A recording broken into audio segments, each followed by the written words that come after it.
lucky enough to be backstage at Cirque du Soleil's Totem, which is showing in Perth here until September 27th. And I'm here with Francis, who's going to tell us a little bit about the show. Welcome to the show. Hey, thank you for having me. Great to have you here.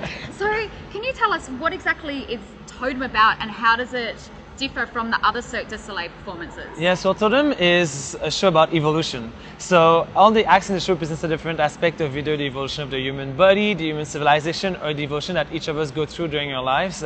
But it also explores what sets humankind apart than any other species, is the fact that we always try to improve ourselves and lift ourselves onwards and upwards. And who are better than acrobats to do that? So we're packaging together amazing acrobatics with state-of-the-art stage design, lighting design, amazing costumes in a big top. So you're sitting super close to the action, the artists are flying above you, walking next to you. It's just a very... yeah, it's really intimate performance. But you know, we've been doing this show for 5 years now. We've performed for 3.8 million people around the world. So it's a very well-oiled machine that is coming to Perth as well. But I think like all the artists that we have in the show have a lot of experience. They come from either traditional circus or from a gymnastics background, clowning, acting, musicians. So I really have all the different art forms come together to make people dream for 2 hours. Yeah, no, it's a fantastic show and it's here till September 27th, is that correct? It is at the Belmont Park Racecourse under a blue and yellow big top. Yes, you'll see it if you're driving through the freeway if you're in Perth at the moment. Come and see it, guys, because it's absolutely amazing. So there's another month left of it? Yeah, about 4 weeks left until we leave and we go to Singapore next. So it's our last stop in Australia. We've done all the East Coast already. And we had a great time, but it's time sadly to go. So only 4 weeks left here in Perth. 4 weeks left, guys, and then they're off out of Australia. So make sure you come and see it.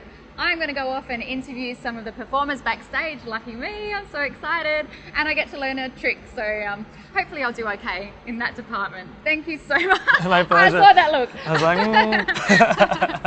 I know it's quite hard. It looks easy, but I'm sure it's hard. Thank you so much for joining My us, pleasure. Francis. And come see the show, guys. It is worth it. Absolutely. Hey guys, I'm here with Eric, who's the hoop dancer at Cirque du Soleil Totem, and thank you for coming to the show, Eric. Can you tell us a bit about the hoop dance? The hoop dance is a traditional dance done by the Native Americans. It was originally created by the Taos Pueblo tribe, which is from New Mexico, and the hoops that I use represent eternity. It's fantastic, and I love the costume that you wear. It's different from what I wore. I've been hoop dancing since I was a kid. It's different from what I wore before.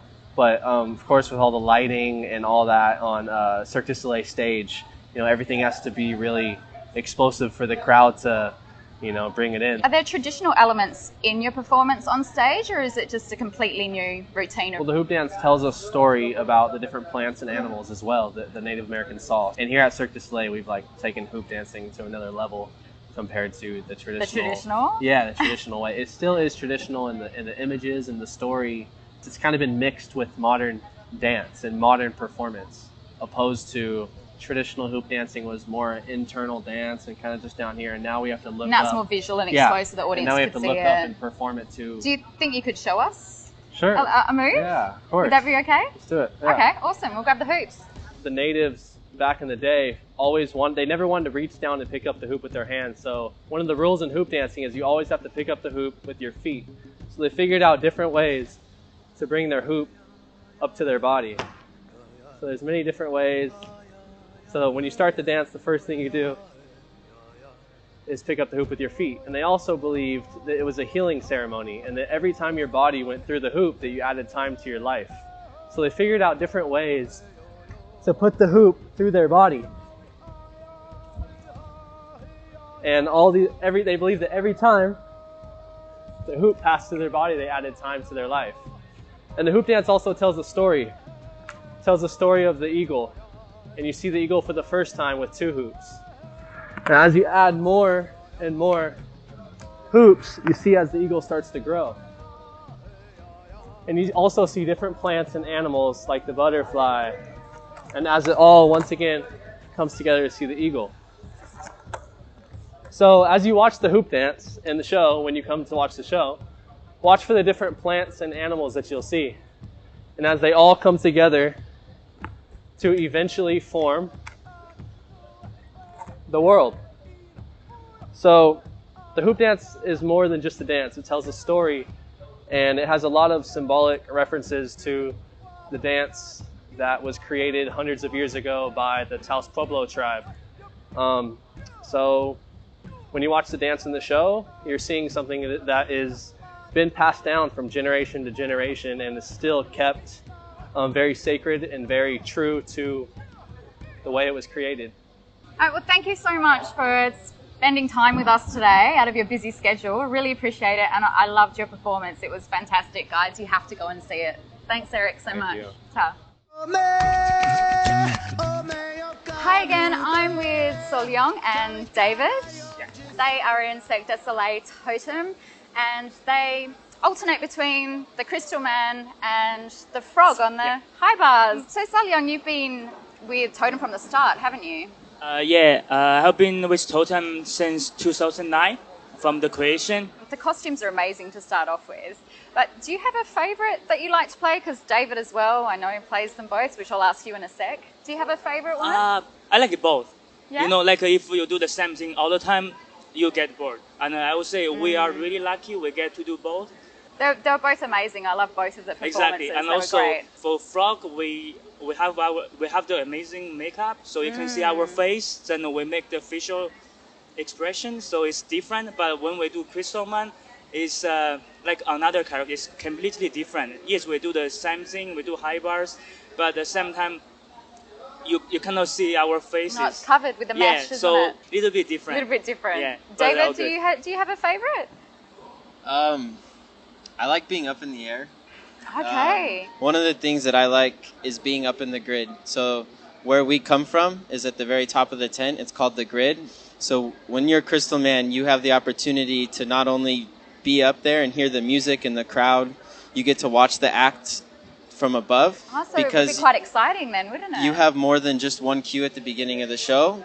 We also bring the chairs in for Crystal Ladies, so you can stay up there, and to watch like unicycles from the top of the tent it's insane. So yeah, it's quite spectacular having different viewpoints from everywhere as well. Frog is more of a challenge acrobatically in terms of what we do, and it's a little bit more nerve-wracking.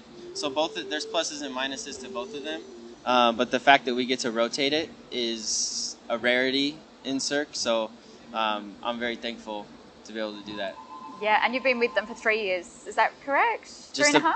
Just about. It's 3. 3 years? Yeah, 3 in October, actually. Well, both the Frog and the Glitter Man were brilliant. I saw the show last week. It's amazing. The Frog routine was my favourite, and I believe you guys are going to show me a little trick now. Yeah. So wish me luck, everyone.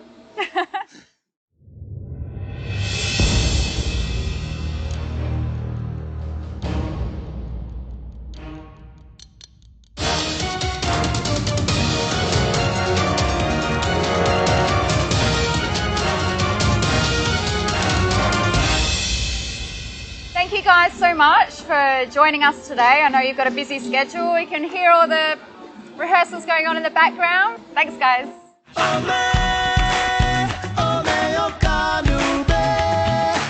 I'm backstage at Totem in the wardrobe department with Jordan. Thank you so much for taking time out to talk with us today. Of course, it's my pleasure. Since we were talking about Glitter Man and the Frog Man before, I really want to have a look at Glitter Man's costume. This is the Crystal Man costume here. Originally, it weighed about 8 pounds. It doesn't weigh that anymore. They've made some modifications to make it more comfortable for the performer to fly from the grid in. That's a nice idea. Yeah, it's got about 4,500 crystals on it. There's sequins. Some are sewn on by hand, as well as all of the big stones like this are actually attached with automotive glue. Wow, it's really heavy. And can I feel the frog costume? Yeah, as of course.